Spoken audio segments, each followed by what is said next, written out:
Hey everyone, my name is Mr. Francy and welcome back to Mr. Francy Reads. Okay, so today I thought I would do something really fun that I honestly just thought of, and if you all like this idea, let me know in the comments below. It is completely free to do so and won't take you long. Just type a quick comment for me and say you want more of this. I have decided to do a reverse of my own TBR and suggest TBRs for y'all. So a number of you on my Discord over the years, by the way, if you want to join us, link is in the description. Come on over. We always have a lot of fun at the Sparkle Cafe, Mr. Francy's Discord. It is so fun over there. We do reading sprints, buddy reads, lots of different things. So please do come on over. A lot of y'all over the years have been saying to me that you just don't know what to read next or what you want to put on your TBR. So I thought, hey, why not come on in as the Sparkle fairy godmother I am and recommend some books for you all. So I thought the best way that I could go about doing this is I don't know, depending on how often you'll want it to see it, I would say a maximum of month, but minimum could be once a week, who knows.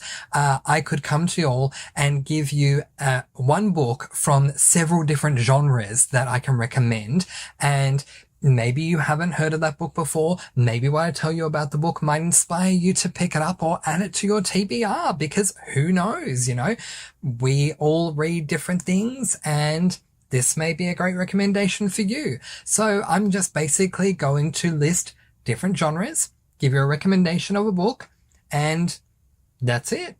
Let's see how this goes. Now, with these recommendations, I wanted to appeal to as large an audience as I can, at least for this first recommending your TBR. I might get more specific as we do go along, but I'm just going to try and pick something that I think will appeal to you if you want to read something from this genre for that particular TBR. So with that in mind, let's begin. First up is fantasy, and as much as I would love to recommend a Brandon Sanderson book, I think that for anyone who is looking to delve into something new and they haven't read Brandon Sanderson before, as exciting as his works are, I wouldn't necessarily recommend starting there. You may have had some experience with fantasy and they might be very different to Brandon Sanderson. So whilst Brandon Sanderson will definitely come up in a future one of these videos, I'm not going to be recommending him today.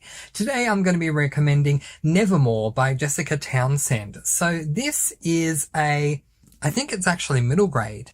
Yes, it is. This is a middle grade fantasy. And so the basic premise of this book is that we follow Morrigan Crow. As you can see on the cover, it says The Trials of Morrigan Crow. So we follow Morrigan, who is a cursed child. She was born on a cursed day, and all of the children that were born on that specific day, that specific year when Morrigan was born, are all destined to die when they turn a certain age. I think it's either 11 or 12, one of the two. And as we are approaching that final hour that Morrigan has left to live, we can see that her family really doesn't care about her. She is the cursed child in this family, so she's the black sheep and they just really don't care. They're sitting down to have their final meal with her, but they just look at it as a regular meal that they're having with her. Morrigan is obviously getting scared. She doesn't want to die, but she's had to accept that this is just her fate. Then a man comes in, and his name is Jupiter.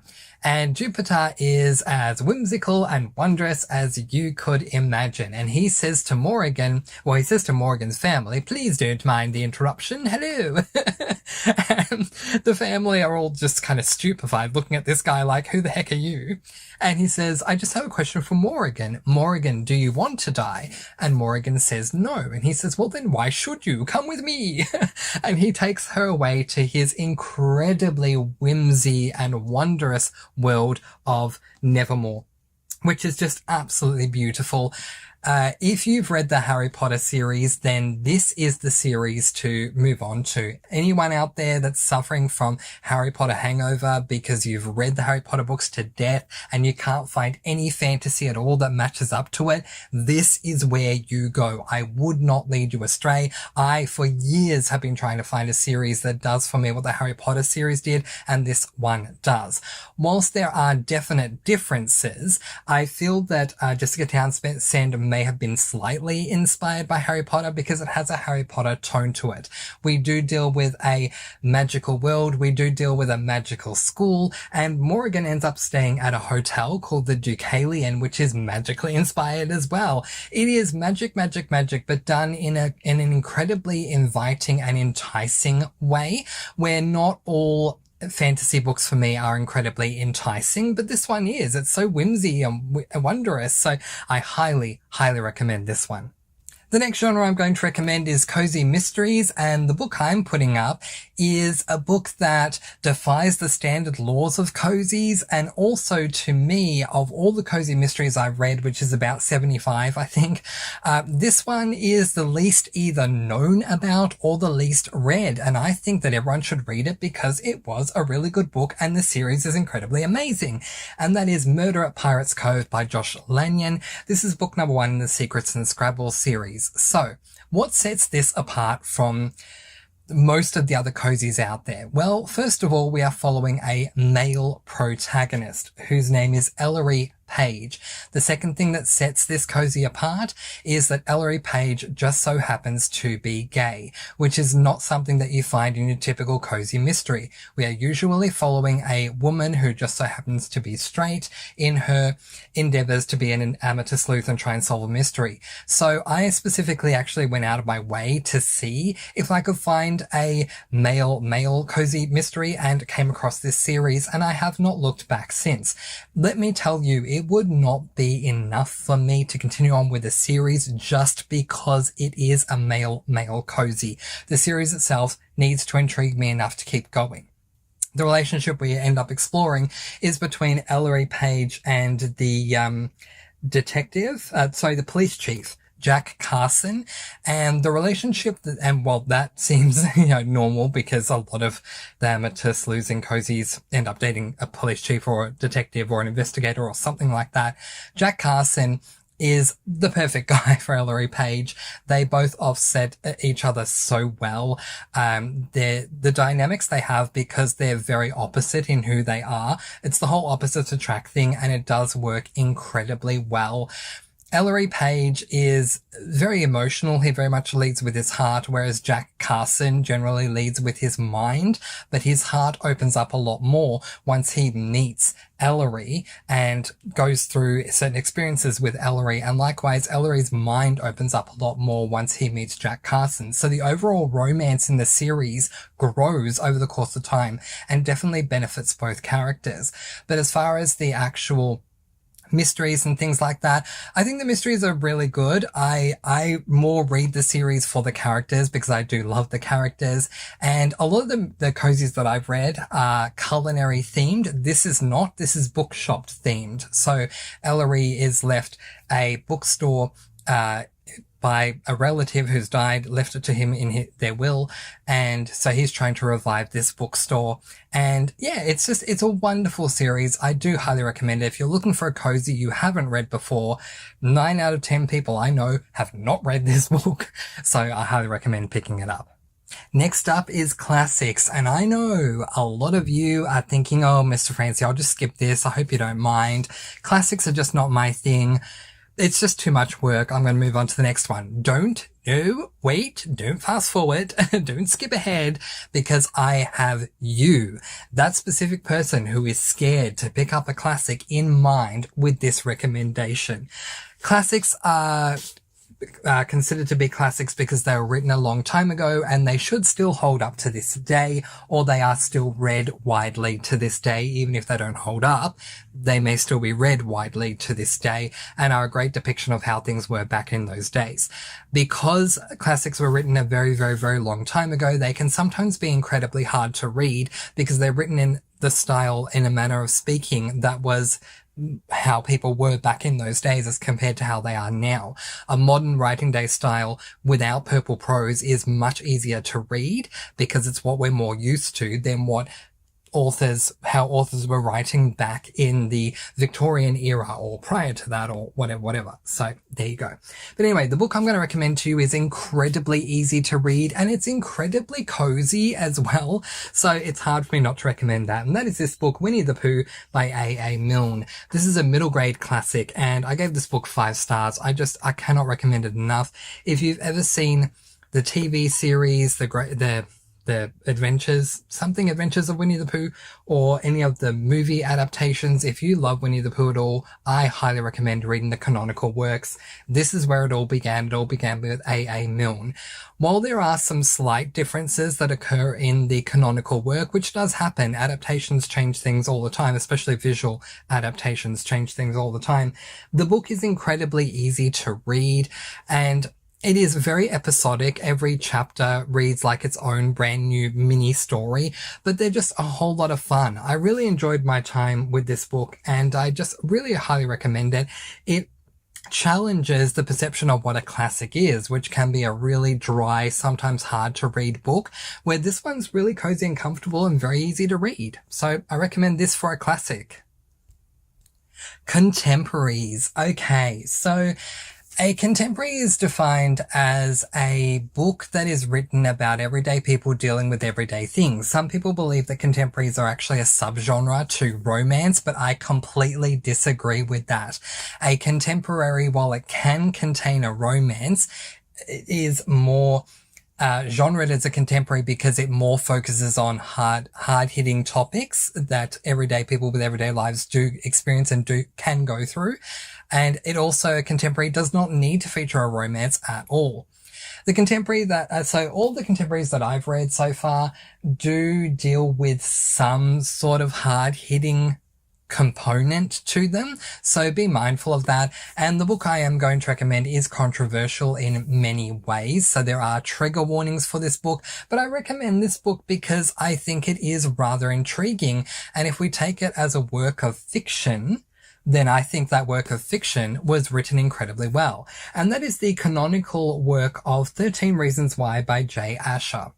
So in this book, we follow a boy whose name is Clay Jensen, who one day, who was a high schooler. One day he comes home to find a bunch of audio cassette tapes in a shoebox outside his front door, and his father in the garage or basement or something has a stereo player, so he plays the first tape, and the first thing he hears is the voice of a girl whose name is Hannah, who Hannah is dead.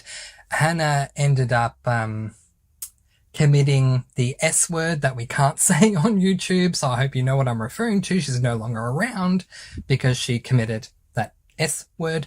And before she did this, she recorded herself listing the 13 reasons why she did this.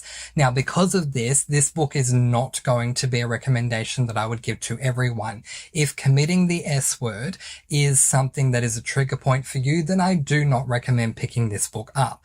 For me, I likened it to a mystery. There are 13 reasons why this occurred, and with every tape we get to learn more and more about Hannah's life and what got her to that point. I love the fact that J. Asher did not shy away from anything. It is definitely hard-hitting, and if you are someone who is up for a hard-hitting contemporary, this is where I would recommend you go, because it is definitely that. Next up is sci-fi, and I'm feeling a pang of jealousy recommending this, considering I don't have room for a sci-fi on my TBR this year. But anyway, I need to tell you something. I love sci-fis that are written well and that are compelling and that are compelling for me. The reason I'm saying this is because, generally speaking, space-themed or alien-themed sci-fis generally do not work for me. So I'm someone who's more loves the sci-fi, the sci-fi stuff that is more the technological side of things. So things to do with technology. And in that vein, I'm going to recommend this book, Dark Matter by Blake Crouch. I honestly don't know anyone who's read this book who's walked away and said they didn't like it. But, I'm sure if you look hard enough, you'll find people on Goodreads who didn't. But I think the majority of people that I've seen or spoken to about this book have walked away saying how much they love this book. And I highly agree. So we're following a man by the name of Jason Desson, who one night goes out and has quite a night. He gets completely smashed at a pub and then goes home to find that things are a little bit different. His home looks slightly different. The voicemail on his answering machine is him, but it's not the message he's left. And for that matter, where is his wife and child? Everything just seems to be really weird. And so I'm not going to give away more than that because it might give away too much, but Jason needs to progress through to find out what is going on, why he's in this situation, and how it can be resolved. And so, yeah, this is done by using technology means, and I love that about sci-fi. If you can give me an amazing sci-fi that has nothing to do with outer space and nothing to do with aliens, then I'm highly going to be up for it, because the technology side of science fiction is incredibly intriguing to me, as long as it's not too technical. And for those of you saying, I'm going to skip this, it'll be too technical for me, no, it's not. And I think that's why a lot of people love it too. It is a really easy book to read. It is not overly technical. It is incredibly entertaining all the way through. Yes, you need to get through chapter 1 because it is just the setup. But once you get through chapter 1 and Jason comes home and realizes things are different, it's hard not to be intrigued as to how these differences came about, why this is the case, and what is going on. And the further you get into this book, the more you're thinking, okay, we need to work out what it is. Okay, now we know what it is. Now we need to deal with this, and how are we going to deal with this? It was just so incredibly entertaining for me. I highly recommend this book if you'd like to read a sci-fi. Now, this is an adult sci-fi, so I don't know if you want to start with adult sci-fi, but as I say, it is incredibly intriguing and incredibly easy to read. It is not full of sci-fi jargon and things like that that make it almost impossible to read, because if it was, that would be an absolute turn off for me. So it is really, really readable, but also incredibly entertaining. Highly recommend. Next up, LGBTIQ+. For me, so far, I've only read male books. And not every male book that I've read is a romance, although the book that I'm going to read to you today is. But I've read male romances, male contemporaries, and male romance contemporaries. So I'll say that again. I read male romances, male contemporaries, and male romance contemporaries. And this book that I'm going to recommend to you is a male romance. And what I love about this book is that is literally what it is. Think of your standard YA, because it's YA straight romance, male-female romance, and that is what you have with this book. It is not weighed down by hard contemporary topics. It is a breeze to get through. It is incredibly adorable. I absolutely recommend this book if you'd like some diversity in your reading and want to read a nice, cute, sweet male romance. It is called Date Me, Bryson Keller, and it is by Kevin Van Wy. So in this book, we follow a man who I keep forgetting his name, which is really, really odd. Kai. Okay, we follow a boy by the name of Kai who goes to a high school back to school party with a lot of people from his year level that are there, and the most popular boy in his year level, Bryson Keller, is there, and Bryson is dared by one of his jock buddies to date anyone who asks him. Bryson takes on the dare. Cut forward to a couple of weeks after school goes back, and Bryson Keller and Kai are serving I think it was either they're serving a detention or they have to do a project together. I don't remember. It's one of the two, but they're seated together. And Kai, for a laugh, says to Bryson, well, since you're dared to date anyone who asks you, date me, Bryson Keller, which is where the title comes from. And Bryson Keller surprisingly says, all right, why not? Let's do it. So they end up going out for a date, and it is just incredibly adorable from there and moving forward. It is just a really, really beautiful male-male romance that is not at all bogged down in hard-hitting contemporary issues at all. It's just a really, really, really, really sweet romance. So if you're looking for diversity, I highly recommend this book. Next up is dystopian, and I'm going to break my rule and I'm going to give you 2 recommendations for dystopians just in case you've read the first one.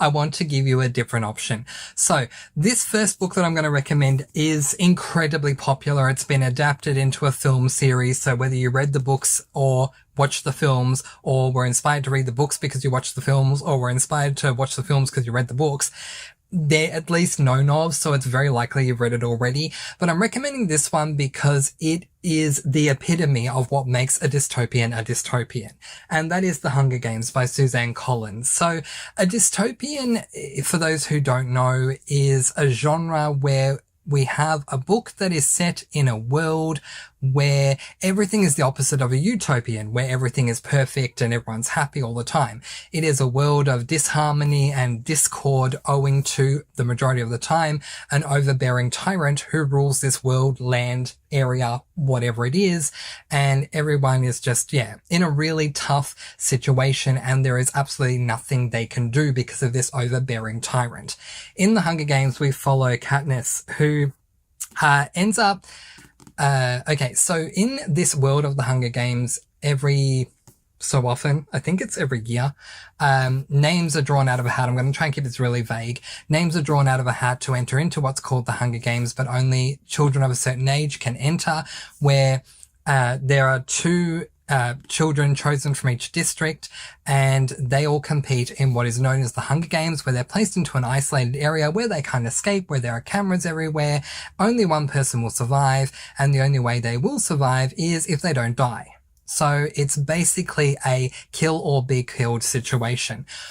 This book really is the epitome of a dystopian, because in any other standard book that's not a horror or a thriller or something like that, you wouldn't expect to see that because it's not normal. It is definitely the depiction of a world that is in disharmony, discord, and going through nothing but sheer and utter chaos because of a tyrant who is overruling the world. So the world building in book 1 as well as book 2 is absolutely fantastic, because Katniss is entered into the Hunger Games and takes part of it, and she takes part in it for the first time ever. We actually get to experience this through her eyes as she goes through it. So I highly recommend that. It is a great introduction to reading dystopians, especially on a YA level. I love YA dystopians. So that's why I'm recommending that one. But if you've already read this and you're looking to whet your appetite even further when it comes to YA dystopians, I would recommend something even more dystopian than that, and that would be Scythe by Neil Shuster, or Shusterman, depending on how you pronounce it. So this is the first book in the Arc of the Scythe trilogy, and in this specific book, we follow Citra and Rowan, who end up becoming apprentices to a Scythe, who, I'm trying to remember, is it Scythe Faraday? I don't remember his name, but I think so. They end up becoming apprentices to a Scythe in a world where death has literally ceased to exist. So death by natural causes has ceased to exist. And the only way to keep the circle of life going is that people are hired and train their way up to become Scythes, and they have absolute power to ensure that people do still die, because otherwise the world will be overpopulated. But also because they're killing people all the time, and that's their job, and that's just accepted. That's what makes it a dystopian. This works really well for me because I picked up a book, The Book Thief, by Marcus Zusak, and really hated that book. I'm sorry, I'm sure there are people that loved it, but I hated it. I picked it up because The Book Thief by Marcus Zusak is narrated by death, and I thought it would be interesting to see something that was narrated by death, and that's literally all it was. It was just narrated by death, but it wasn't about death at all. So I found out that if you want to read something about the character of death, this Arc of the Sides series is going to do that for you, because we are literally dealing with sides who have the role of playing death in a world where this is accepted. This is just what's going to happen.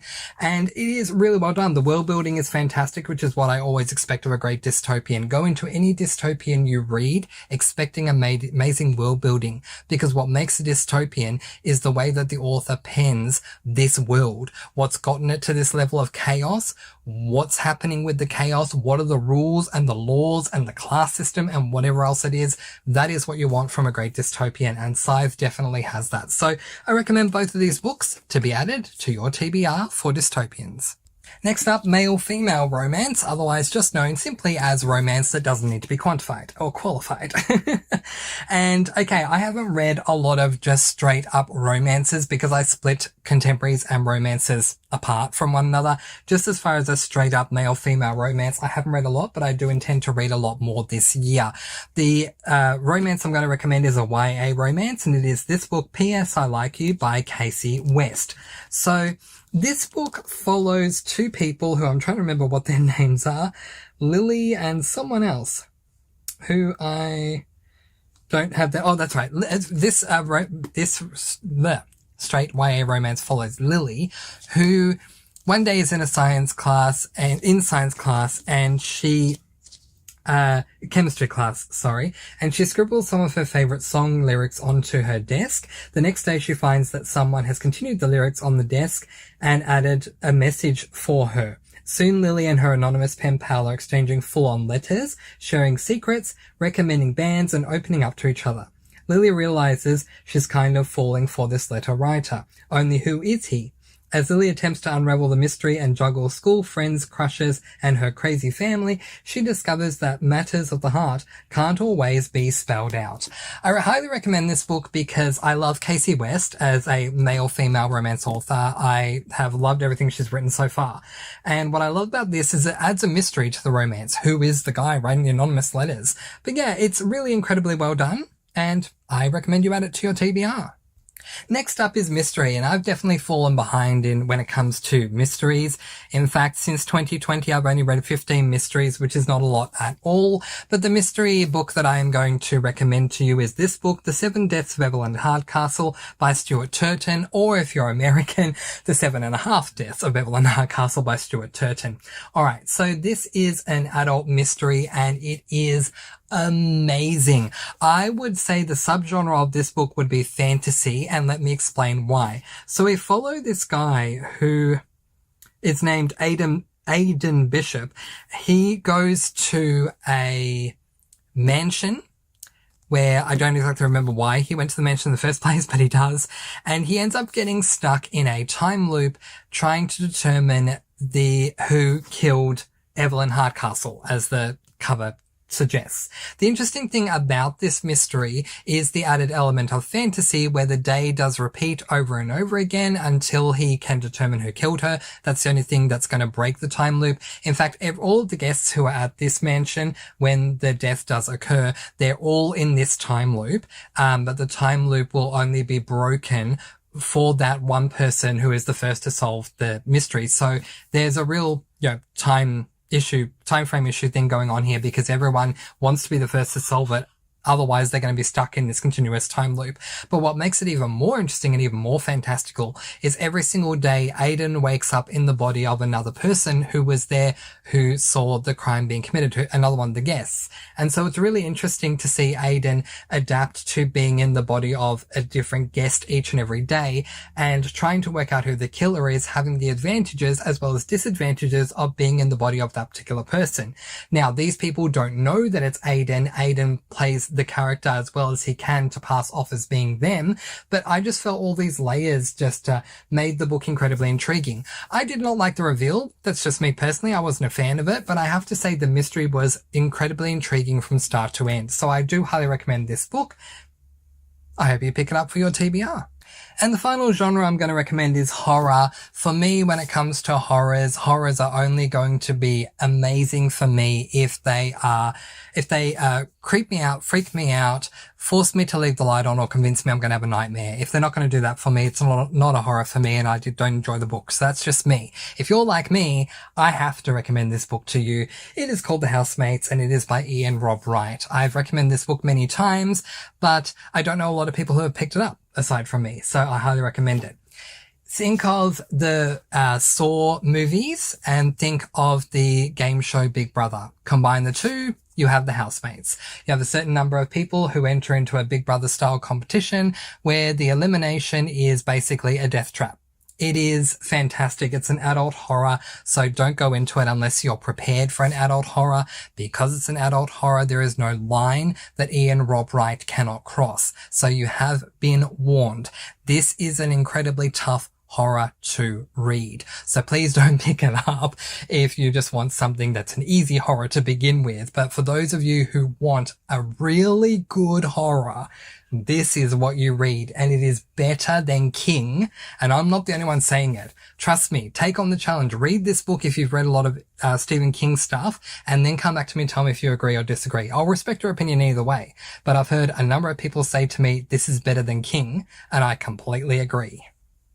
But that's where I'll leave it for the moment. Those are 10 different genres and 11 book recommendations for you to add to your TBR. If you do end up adding these books to your TBR, let me know what you thought of them in the comment section below. If you've read any of these books before, let others know, as well as myself in the comments below, what you thought of them and if you think they're a good recommendation based on the reasons that I gave. But in the meantime, that is where I am going to leave it, letting you all go with peace, blessings, and so much love. Please do be kind and love one another and spread your sparkling energy all throughout the world. And until next time, happy reading. Bye everyone.